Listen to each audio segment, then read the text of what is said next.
에스라 4장 1절입니다. 유다와 베냐민의 대적이 사로잡혔던 자의 자손이 이스라엘 하나님 여호와를 위하여 전을 건축한다 함을 듣고 스룹바벨과 족장들에게 나와 이르되 우리로 너희와 함께 건축하게 하라. 우리도 너희같이 너희 하나님을 구하노라. 아수르 왕 에살하돈이 우리를 이리로 오게 한 날부터 우리가 하나님께 제사를 드리노라. 스룹바벨과 에스와와 기타 이스라엘 족장들이 이르되 우리 하나님의 전을 건축하는데 너희는 우리와 상관이 없느니라. 바사왕 고레스가 우리에게 명하신 대로 우리가 이스라엘 하나님 여호와를 위하여 홀로 건축하리라 하였더니 이로부터 그 땅 백성이 유다 백성의 손을 약하게 하여 그 건축을 방해하되 바사왕 고레스의 시대부터 바사왕 다리오가 즉위할 때까지 의사들에게 뇌물을 주어 그 경영을 저희하였으며 또 아하수에로가 즉위할 때 저희가 글을 올려 유다와 예루살렘 거민을 고소하니라. 6절 내용까지 읽어드렸습니다. 우리 전 시간에 이 부분 조금 들어가다 마쳤습니다. 바벨론 포로로 잡혀갔던 유다와 그 이스라엘 백성들이 돌아오게 됐죠. 돌아오게 됐는데 이제 돌아온 가장 그 목적이 여호와의 전을 다시 재건하는 거예요. 재건하는 건데 그 소식을 주변에서 살고 있던 이방인들이 듣게 됩니다. 2절에 나온 것처럼 아수르 왕 에살하돈이 우리를 이리로 오게 한 날부터 다 포로로 잡아가고 가나안 땅에는 이방인들을 갖다가 살도록 이렇게 이주를 시키죠. 그런데 이제 그때 이제 우리가 역사를 간단히 이렇게 돌이켜 보면 가나안 땅에 이방인들이 와서 살게 됐을 때 자꾸 사자 같은 그런 짐승들이 나타나 가지고 사람을 물어 죽이는 거예요. 그러니까 물어보죠. 야, 이게 왜 자꾸 우리에게 이런 일이 일어나냐? 그랬더니 이 땅 가나안 땅은 하나님을 섬기는 족속이 살아야 되는데 하나님을 섬기지 않는 족속이 와서 이렇게 있으니까 이런 일이 생기는 겁니다. 해가지고 답변을 하니까 그 아수르 왕이 이렇게 명하죠. 야, 그러면 하나님 믿게 해. 그렇게 해서 하나님 믿도록 하나님을 가르치는 제사장이 오는데 그 제사장이 진짜 하나님을 섬기는 사람이 아니라 그냥 북쪽 이스라엘의 그 가짜 제사장들처럼 하나님을 잘 알지도 못하면서 이방신처럼 하나님을 섬기게 하는 거예요. 그런데 어쨌든 그렇게 하면서 점차적으로 이제 살게 되면서 그게 토착화된 거죠. 그래서 신앙이 하나님을 믿는다고 여기 말하잖아요. 2절에 보니까 우리도 너희같이 하나님을 구하노라. 하나님을 구한다고 해서 다 하나님을 구하는 게 아니죠. 이방의 신들처럼 하나님을 생각하고 하나님을 마치 이방의 신들처럼 믿고 그렇게 신앙하는 것은 정말 안타까운 일입니다. 성경은 그렇게 말하거든요. 신들 중에 참신은 나 하나야. 그러면 나머지 신들은 다 거짓이라는 거예요. 그럼 어떤 하나님이 참신이고 어떤 하나님이 거짓인가를 분별을 할 수 있으면 참 좋은데 그게 분별이 사람의 능력으로 되는 게 아니에요. 지금이 가장 위험한 시기가 왜 가장 위험한 시기냐면요. 옛날 과학이 발달하지 않고 이렇게 조금 우리들이 생각할 때 무식하다고 생각했던 그 시기는 그래도 마음속에 다 신이 있어요. 나름대로. 그래서 중세 시대를 우리가 이제 암흑 시대라고 그러잖아요. 암흑 시대라고 그러지만 잘못된 신을 믿던 참신을 믿던 간에 다 신이 있다고 믿던 세대가 암흑 시대라고 하는 그 시대예요. 그러면 지금은 어떤 시대냐면 신이 무슨 신이 있어? 이렇게 생각하는 것이 지금 시대, 현대 시대. 그래서 예전에는 하여튼 조금 엉터리라고 하더라도 다 신이 있다고 벌벌 떨어. 천둥이 쳐도 사람들이 벌벌 떨고, 막 태풍이 몰아쳐도 벌벌 떨고. 그런데 지금은 천둥 치면은 신이 있다고 생각하는 게 아니라 과학적인 그 지식을 가지고 다 설명을 하면서 신은 아랑곳하지 않는 그러한 시대가 지금 현대 시대입니다. 그래서 정말 위험하게 사는 시대죠. 그런데 제가 이제 어저께 이렇게 하늘을 바라보니까 구름이 많이 꼈는데 달이 구름에 가려가지고 안 보이다가 구름이 이렇게 지나가니까 달이 이렇게 딱 보이는 거예요. 그런데 그걸 보면서 제가 어떤 생각을 했냐면, 그때 이제 우리 사모님하고 같이 하늘을 쳐다보는데 사모님이 그런 말을 하더라고요. 야, 정말 신기하다고. 그런 달이 우리 하늘에 떠 있는데 우리가 달은 우리 지구의 위성 아니에요? 그런데 우리가 이 조그만 땅에서 지구 땅에서 우리가 살고 있는 거예요. 그거 하나만으로 대단하다. 이런 생각을 하게 되죠. 야, 그 수많은 별들 중에 우리가 이 지구라는 이 별에 살면서 하늘을 쳐다보고 신기하다고 하고 있는 거예요. 자연스럽게 하나님이 떠오르죠. 야, 하나님이 얼마나 대단하신 분인가. 이 우주 만물을 다 창조하셨다니. 그런데 지금 현대인들은 그걸 딱 보면서 은하계는 몇 개로 이루어져 있고 별들이 뭐 몇 개고 이런 것은 아는데 하나님이 그걸 지으셨다는 것을 생각하면서 놀라는 사람은 별로 없다. 그걸 바라보면서 야, 정말 신비롭다. 내가 이 지구에 살고 있는 것 자체가 신비롭다. 하나님이 정말 이 세상을 창조하신 그 하나님이 얼마나 대단하실까. 이런 걸 생각하지도 않아요. 그래서 사고방식이 다 무너져 내리는 거예요. 하나님에 대해서 생각을 하지 못하는 사람이 자기 자신은 잘 알고 있다고 생각하는 거죠. 완전한 착각입니다. 이 이방인들이 우리도 하나님 섬기고 있다. 완전한 착각이죠. 하나님을 알지도 못하면서, 하나님이 어떤 하나님인지 생각하지도 못하면서. 그런데 좋잖아요. 성전 짓는데 야, 우리도 같이 할게 하고 오면 그래, 성전 지어. 좀 도와줘. 이게 일반 세상의 그런 모습처럼 딱 여겨질 거 아닙니까? 그런데 딱 그렇게 말하는 거예요. 3절 스룹바벨과 예수아와 기타 이스라엘 족장들이 이르되 우리 하나님의 전을 건축하는데 너희는 우리와 상관이 없느니라.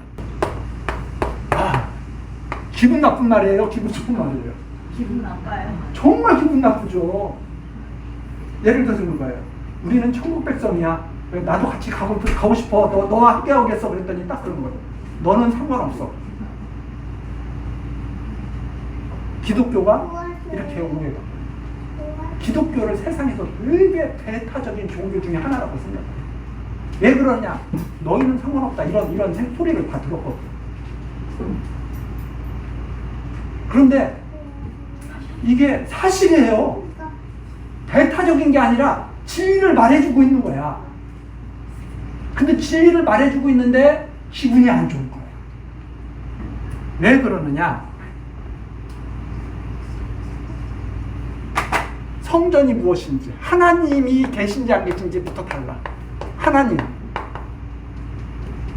하나님에 대한 믿음부터 달라. 신지식부터가 다르고, 성전에 대한 개념도 달라요. 성전.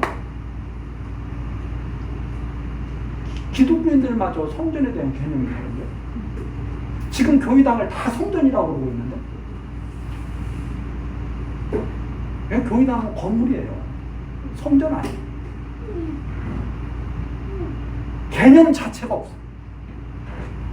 자, 그러면서 뭐라고 말해? 조금 더 뭐라고 말하느냐면 이렇게 말합니다. 바사왕 고레스가 우리에게 명하신 대로 우리가 이스라엘 하나님 여호와를 위하여 홀로 건축하리라. 이건 우리만이 하는 일이야. 홀로 건축하리라. 자, 그럼 바사왕 고레스가 뭐라고 명했는지를 다시 한번 가서 봐야죠. 역대하 36장 23절과 에스라 시작하는 것이 똑같습니다. 아주 중요하고 연결되는 그 고리죠. 자, 에스라 1장 1절. 바사왕 고레스 원년에 여호와께서 예레미야의 입으로 하신 말씀을 응하게 하시려고. 이게 여호와의 역사예요.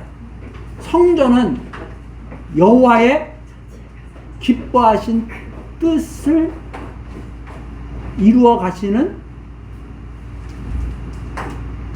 가심으로써 지어지는 게 성전이에요. 그래서 바사왕 고레스 원년에 여호와께서 예레미야의 입으로 하신 말씀을 응하게 하시려고 바사왕 고레스의 마음을 감동시키시며, 하나님의 뜻을 이루기 위해서 하나님의 기뻐하신 뜻이 있어요.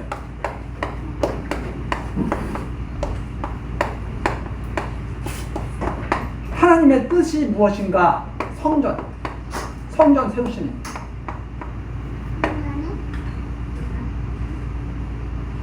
근데 누가 성전을 세우느냐 나오죠. 자, 이것을 이루시기 위해서 하나님께서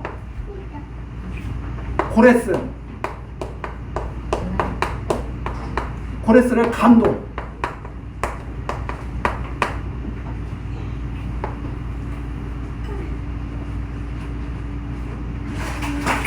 고레스 스스로에게서 나오는 생각이 아니에요.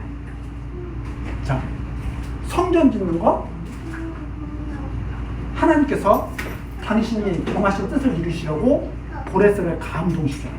그래가지고 조서를 발표하게 하시죠.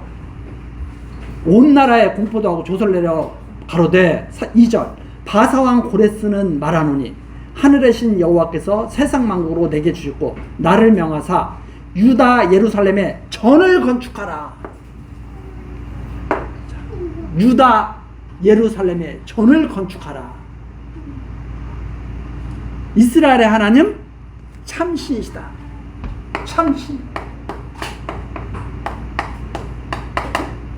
참신이신 하나님의 뜻이에요.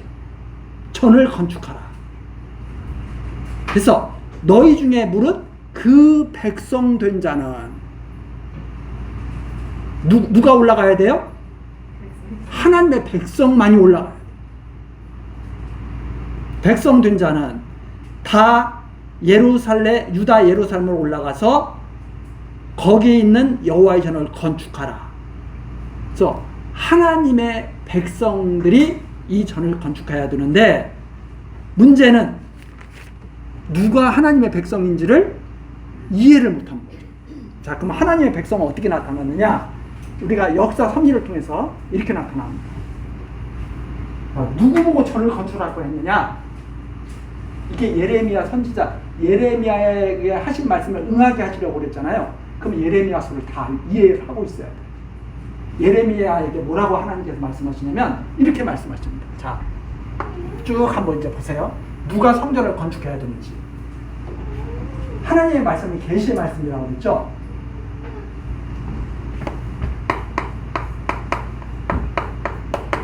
다윗의 자손에게 성전을 세운다고 그랬습니다. 솔로몬이 성전을 일단 세우잖아요. 르호보암 때 이렇게 나눠지죠. 자, 성경에서 예레미야에게 뭐라고 말씀하시냐면 남은 자들을 불러서 전을 건축하겠다 이렇게 말씀하죠. 그럼 남은 자들이 도대체 어디에 있느냐? 자, 다윗 왕가예요. 그럼 다윗 왕가는 이게 북이스라엘이에요. 남유다예요.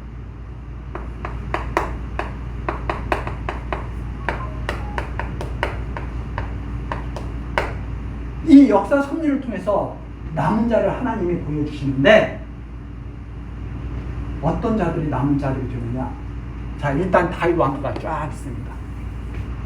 다 떠나가죠. 다 떠나가서 망하죠. 여기는 남은 자 같죠. 여기는 남은 자 같은데 여기도 망합니다. 그럼 누가 남은 자냐? 예레미야에게 하나님께서 말씀하신 자가 누구냐면 내가 다 망하는데 내가 다 멸망시키는데 그 중에서 내가 남은 자를 내가 낸 자가 있어. 그게 누구냐면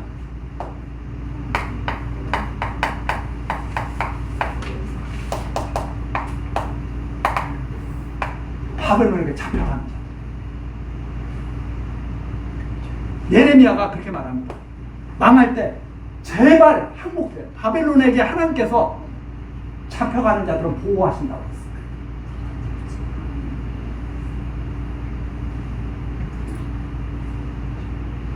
끝까지 남아서 내 힘으로, 우리의 힘으로, 우리의 의로 나라를 지키겠다고 하는 자들은 다 망합니다. 그리고 어떤 자들을 남기시냐면 우리는 안 되겠어. 우리는 포기해야 돼. 우리는 안 되겠어. 그냥 하나님의 섭리를 믿고 바벨론에 잡혀가. 근데 이것도 자기 의지로 잡혀가지도 않아. 하나님께서 예레미야 선지자를 통해서 여호냐, 시드기야 환상으로 다 보여주죠. 무화과 환상으로 다 보여주죠.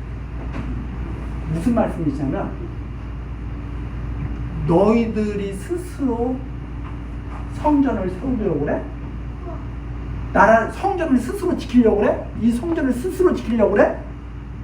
이거 하나님의 성전이 우리에게 있는데 우리가 왜 이방인에게 망하겠느냐? 북쪽 이스라엘은 성전이 없으니까 망하지. 남쪽 유다는 성전이 있는데 우리가 왜 망하겠느냐? 이러면서 끝까지 거짓 선지자들의 말을 듣고 끝까지 버티다가 다 망해버립니다. 그리고 포로로 잡혀간 자들에게 하나님께서 예레미야 선지자들과 에스겔 선지자들, 예레미야 선지자가 편지까지 쓰잖아요. 하나님이 너희를 돌아오게 하실 때가 있어. 돌아와서 다시 성전을 세우게 하실 때가 있어. 그때가 몇 년이라고? 70년이라고 말을 해준 것을 다니엘 선지자가 깨달아. 하나님의 뜻이 무엇인지 알겠다 하고 다니엘 선지자가 70년을 깨달았다고 말하는 내용이 다니엘서에도 나오죠. 이게 무슨 뜻이냐? 성전은 사람들의 의지로 좌우되는 게 아니에요. 아무 능력 없는 무능력한 자들이 있는 것처럼 보이는 자들이 돌아와서 하나님의 감동을 받고 성전을 재건하는 자. 그래서 남은 자들은 어떤 자들이냐? 이게 남은 자가 아니고 이게 남은 자가 아니라 이게 남은 자. 그야말로 아무런 힘도 쓸 수 없는 자. 하나님의 은혜 아니면 성전을 세울 수 없는 자. 근데 때가 딱 차니까 하나님께서 고레스 마음을 감동시켜서 야, 너희들 가서 무너진 성전을 세워. 이렇게 말씀하시는 내용이 지금 이 내용. 그러니까 성전은 누가 세우냐면 하나님의 은혜로 포로된 바벨론 포로에서 나오는 자들이 세우는 게 성전이고, 그 바벨론 포로에서 성전 세우기 위해서 나오는 자들이 남은 자들. 이게 남은 자들이 아니에요. 이게 다 망하는 자들이에요. 다 망하는 자들. 육을 따르는 자들. 그래서 이것을 갖다가 유대인이, 표면적 유대인이 아니요 이면적 유대인이요, 이런 것들과 다 연결되는 겁니다.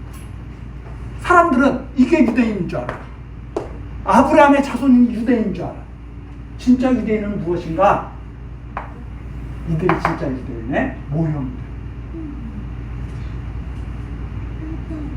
뭔가 믿는 것 같지만, 하나님의 성전을 믿는 것 같지만, 그걸 지키겠다고 한 자들은 다 망했죠. 그리고 무너진 성전을 안타까워하면서 세우는 자들이 그게 진짜 하나님의 사랑을 받는 거예요. 이게 바로 그리스도에 대한 예표다 이 말입니다. 성전, 죄악 때문에 무너진 성전, 참 성전이신 그리스도를 바라보는 자들, 참 성전이신 그리스도가 우리 때문에 죽은 것을 바라보면서 감동을 받아서 우리 때문에 무너진 성전을, 우리의 죄악 때문에 무너진 성전을 다시 세울 수 있는 그러한 역사를 힘있는 사람들, 그 사람들이 나오죠. 그래서 우리들이 지금 감동을 받아서 그리스도와 함께 성전을 세워가는 그러한 삶을 살게 됩니다. 그것이 바로 에베소서에서 성전으로 지어져가는 성도들. 그게 진짜 유대예요. 하나님의 은혜 아니면 도저히 그런 일을 할 수 없는 거예요.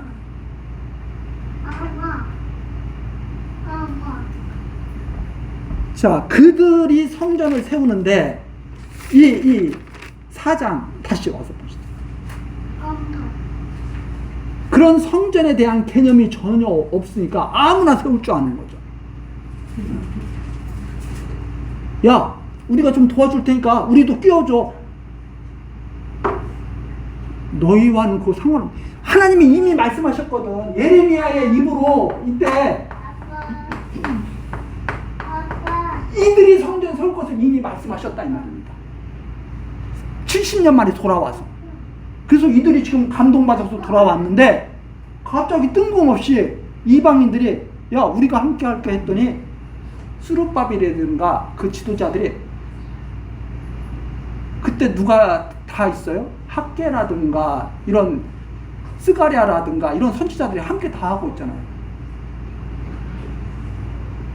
뭐라고 말하냐면 너희들과는 상관없는 일이야. 이거 하나님께서 이미 정하셔가지고 예레미야에게 말씀하신 대로 다 이미 정하셔가지고 우리들이 세워야 되는 게 성전이야. 이방인들이 딱 듣고 기분이 팍 상한 거죠. 그런 하나님이 어디 있어? 내가 하고 싶은 거 하는 건데 우리를 갖다가 안 받아들여? 이러는 거죠. 근데 이것은 이제 계시잖아요. 역사적 계시잖아요. 그러니까 우리가 이제 이것은 확실한데 지금 우리가 이렇게 말할 수는 없어요. 왜? 같이 다니라고 해야지. 그래서 성경을 가지고 지금을 갖다가 이렇게 조망하면서 이건 이렇고 저건 저렇고 하면은 많은 오해가 있을 수 있다. 아, 지금은 누가 남은 자인지 어떻게 알아? 지금은 알곡과 가라지가 같이 있는 시대이지. 왜? 마지막 때 걷어들이는 때가 됐어요. 시작이 됐어요. 진짜가 시작이 됐어요.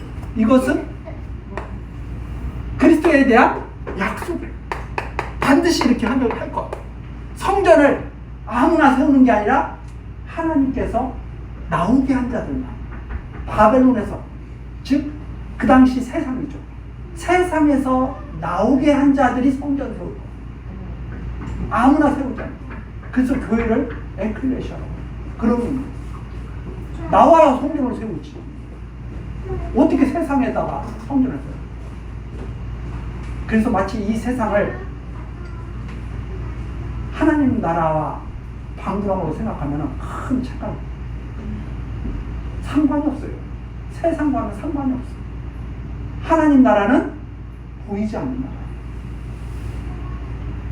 보이는 곳에다가 하나님 나라를 어떻게 세워요? 그래서 제가 계속 말씀드리는 것이 예수님이 그런 말씀하시죠. 예수님이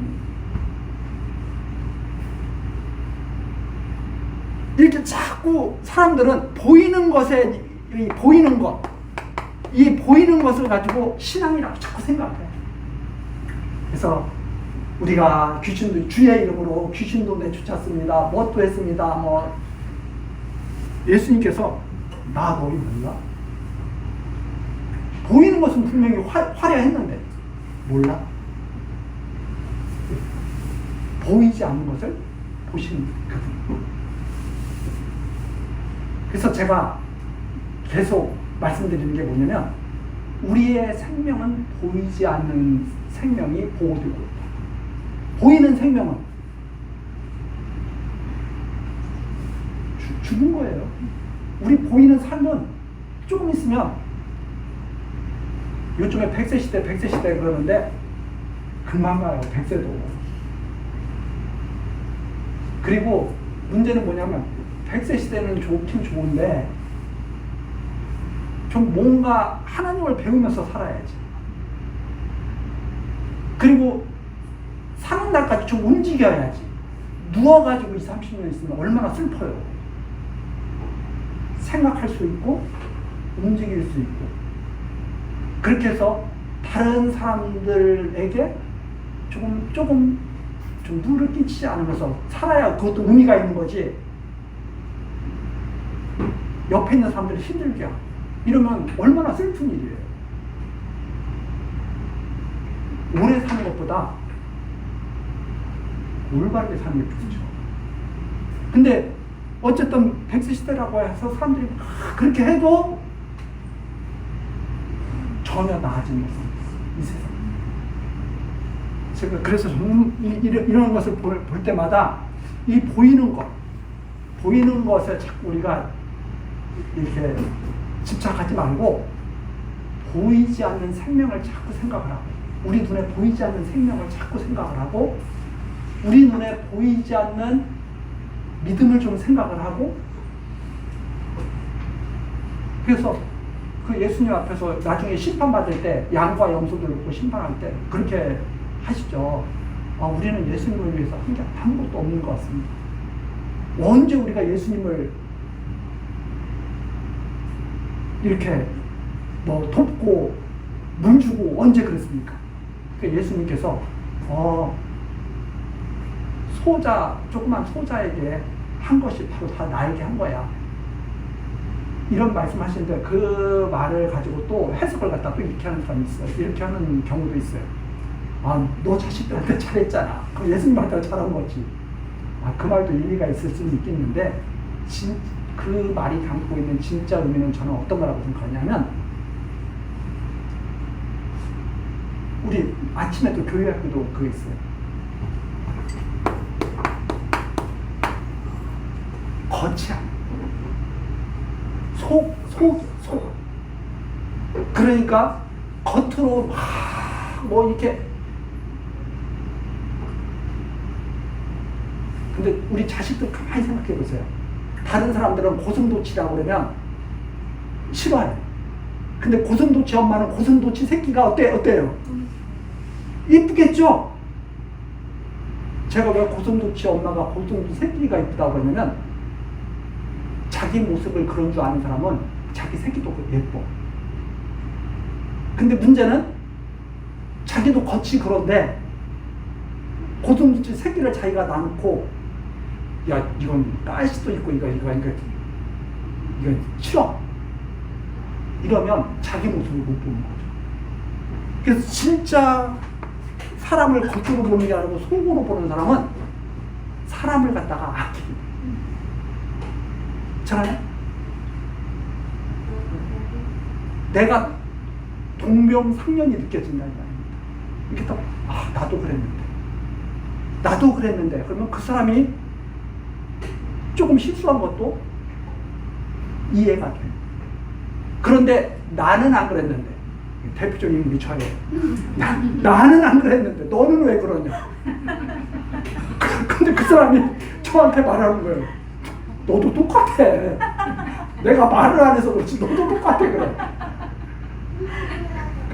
그거 깨닫는데 60년 넘게 걸렸어요. 요즘엔 조금 깨달아라. 요즘에 제가 내가 그거 생각하면 얼굴이 화끈화끈해요. 저는 정말 의로운지 생각했거든요. 저는 그래서 친구가 별로 없어요.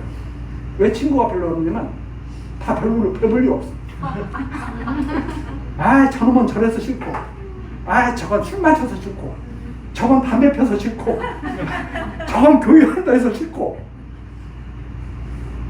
근데 담배 피고 술 마시는 친구가 저를 보면서 어떻게 그랬어요? 저놈처럼 까칠하고 잘난 척하는 건 나 싫어. 그랬을 거 아니에요.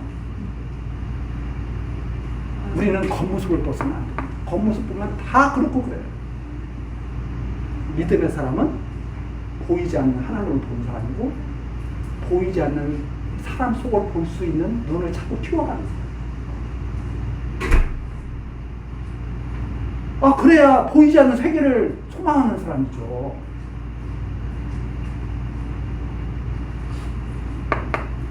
제가 정말 겉모습이 별 볼 일 없으면서도 겉모습이 대단한 줄 알고 살았던 시절이 부끄러워요.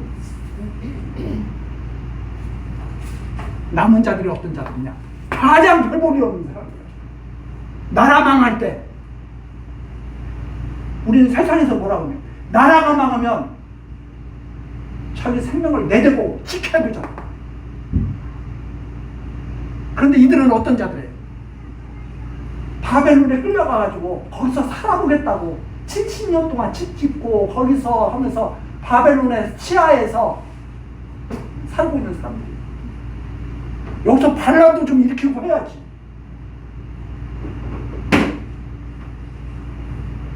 부끄럽게 짱이 없는 사람 어떻게 해? 그런데 예레미야가 이미 말씀하셨거든요. 내가 이들을 권고해서 전을 지켜야 합니다. 때가 되고 그들을 불러내십니다. 그들이 무엇을 깨달아요?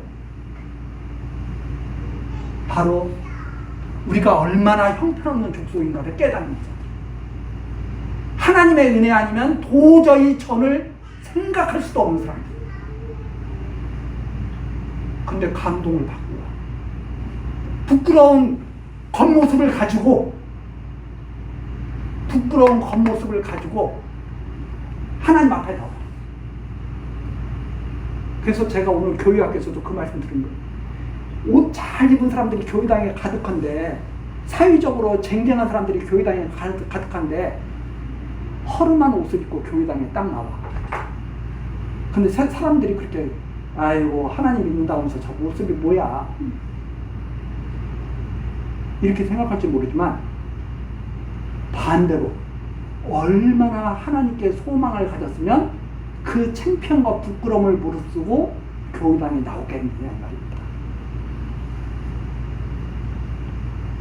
그 모습을, 겉모습을 보고 그 사람을 멸시하면 안 된다는 말입니다. 하나님을 향한 그 마음을 보고 존귀하게 생각합니다. 근데 교회에서조차 다 차더라고요. 겉모습을. 그래서 그렇게 살지 말라는 게, 성도들은 그렇게 살면 안 된다는 게 야고보서를 통해서 하나님이 가르친 올바른 성도에서, 너희들이 내가 너희들의 겉모습을 보면 좋겠네. 하나님이 그렇게 말씀하세요. 내가 너희들의 겉모습 보고 심판하면 좋겠어? 이렇게 말씀하시는 거죠. 그래서 세리와 창기들이 예수님 오셨을 때 얼마나 좋아했겠습니까? 그것이 바로 우리들의 기쁨입니다. 우리의 겉모습을 바르게 본다면 이런 우리를 하나님이 찾아오셨다는 게 큰 기쁨입니다. 그래서 저는 이 하나님의 말씀을 좋아합니다. 무엇을 알아갈수록, 내 겉모습이 얼마나 추한 줄 알아갈수록 이 소망을 갖게 하는 거죠. 하나님, 이 중에 이름 없는 이름이라도 하나, 여기에 보면 이름 없이 몇 명이라고 개수된 사람들 있잖아요. 이 중에 하나라도 됐으면 좋겠다.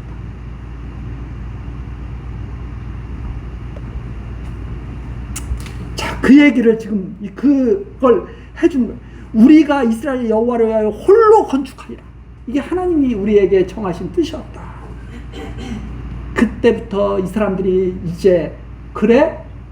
그러면 우리가 재 뿌려줄게. 이러는 거죠. 세상 사람들이, 교회 다니는 사람들을 그래서 더 우습게 여기고, 아이고 저것들하고 더. 왜? 자기들은 함께 참여할 수 있는 마음은 없으니까. 그래서 방해를 엄청나게 하기 시작하는데 5절 방해하되 5절 구체적인 내용이 나오죠. 고레스 시대부터 시작해가지고 바사 다리오가 즉위할 때까지 의사, 페르시아의 고위 공직자들 뇌물을 주어가지고 자꾸 못하게. 그러나 하나님의 뜻은 이미 정해졌으니까 반드시 이루어집니다. 7절입니다. 아닥사스다 때에 비슬람과 미드라닥과 다부엘과 그 동료들이 바사왕 아닥사스다에게 글을 올렸으니 그 글은 아람 문자와 아람 방언으로 써서 진술하였더라.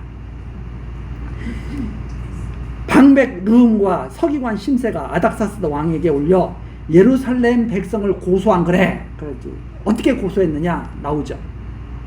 방백 르움과 서기관 심세와 그 동료 디나 사람과 아바사 사람과 다블렛 사람과 아바세 사람과 아렉 사람과 바벨론 사람과 수산 사람과 대에 사람과 엘람 사람과 기타 백성 곧 존귀한 오스나빨이 사마리아 성과 강 서편 다른 땅에 옮겨둔 자들과 함께 고한다 하였더라. 아닥사스다 왕에게 올린 그 글의 초보는 이러하니 강 서편에 있는 신복들은 왕에게 고하나이다.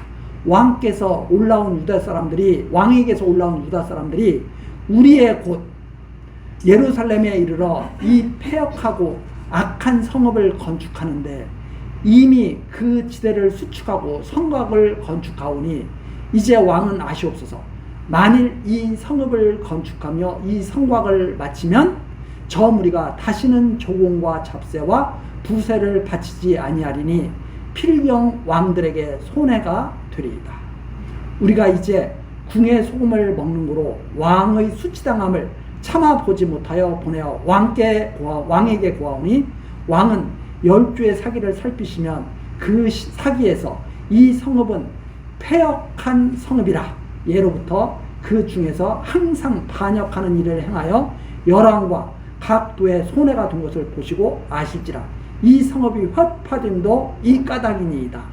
이제 감히 왕에게 고하오니 이 성읍이 중건되어 성곽을 피력하면 이로 말미암아 왕의 강 서편 영지가 없어지리이다 하였더라. 자, 이거 이제 고소장을 납하는데 한마디로 말해서 그런 거예요. 예. 왜 예루살렘이 왜 망한 줄 역사를 보시면 아실 겁니다. 끝까지 대항했거든요. 해드리는 말이에요. 맞는 말이야. 끝까지 대항하다가 망한 거예요. 절대 포기를 안 해. 근데 어떤 자들이 포기를 하는 거예요? 폐역한 자들이 포기를 해요. 근데 역사적으로 맞아요. 끝까지 대항해. 망할 때까지 포기를 하고 끝까지 대항해. 그런데 예루살렘을 다시 세우라고요? 이 예루살렘이 완공되면 이들 또 반역할 겁니다. 여기에도 참된 기독교에 대한 오해가 사실 담깁니다. 기독교인들은 어떻게 이해를 하냐면 우리 기독교인은 하나님을 섬기잖아요. 그런다고 해서 나라에 세금 안 내나요? 더 정직하게 하나님을 섬기잖아요. 회사에서 땡땡 치나요? 나 하나님 백성이니까 회사에서 일 안 하고 땡땡 치나요? 더 성실하죠. 왜? 하나님을 믿는 사람들은 세상 법을 따라가는 게 아니라 하나님의 법을 따라서 사는 사람. 세상 사람들은 눈가림 하려는 사람들이 있을지 모르지만 하나님을 믿는 사람들은 하나님 앞에서 일하는 사람들. 용서 더 잘합니다. 원래 그렇게 돼요.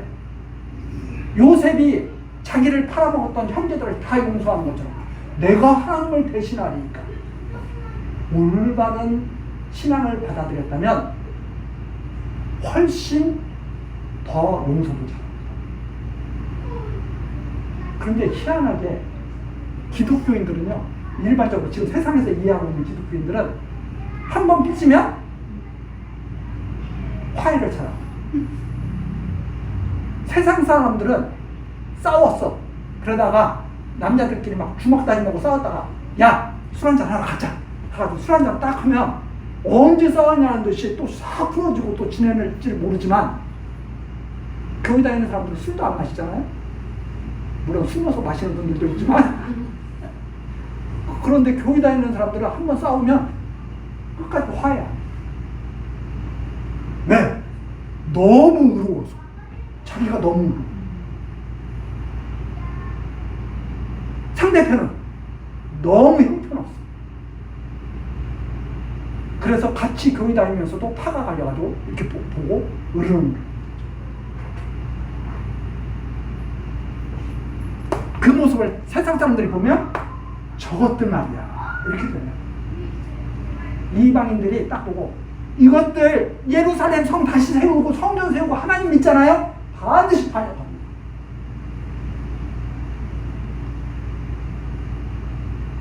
예수님이 부당한 재판받았다고 로마에 반역하나?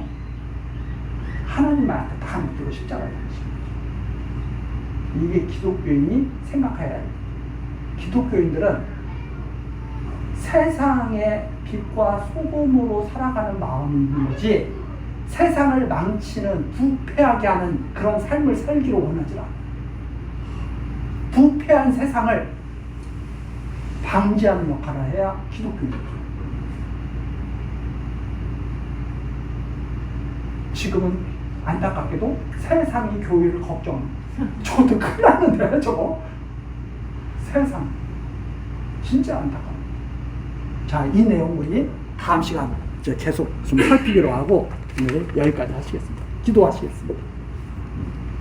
온 천하 인생들의 생각과 마음을 주관하시며 하나님께서 사랑하신 자들의 마음을 감동하시는 놀라운 능력을 가진 하나님 아버지, 이 시간에도 우리들을 모으시고 에스라서 말씀으로 여호와 하나님을 깨달아 알게 하시며 하나님의 기뻐하신 뜻이 무엇인지 생각하고 순종하도록 가르쳐 주시니 감사와 찬송을 드립니다. 하나님, 우리 평생에 하나님을 기뻐하며 하나님의 말씀에 순종하여 정말 아름다운 삶의 열매를 맺고 싶습니다. 참 지혜와 지식 있는 백성으로 하나님 앞에 나아가고 싶습니다. 성령으로 역사하여 주옵소서. 예수 그리스도의 이름으로 기도드립니다. 아멘.